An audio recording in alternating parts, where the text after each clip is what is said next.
'n krag F beweeg 'n voorwerp P vanaf punt X na punt Y op twee verskillende paaie, 1 en 2.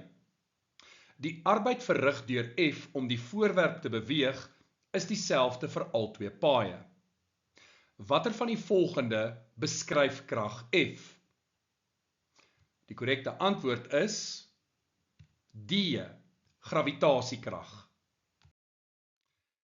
Die sleutelsin in hierdie vraag is, die arbeid verrig deur F is dieselfde vir al twee paaie.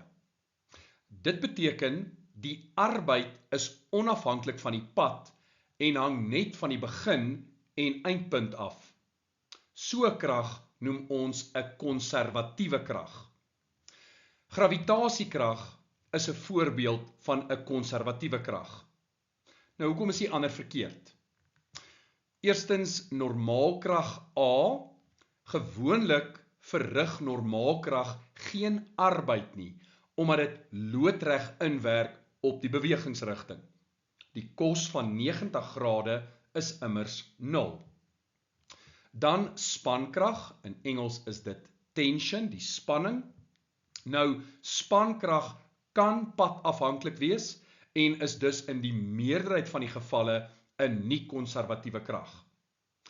C is wrywingskrag en wrywingskrag hang beslis af van die pad wat gevolg word. Hoe langer die pad, hoe groter die arbeid wat verrig word as gevolg van wrywing. So, wrywingskrag is 'n nie-konservatiewe krag.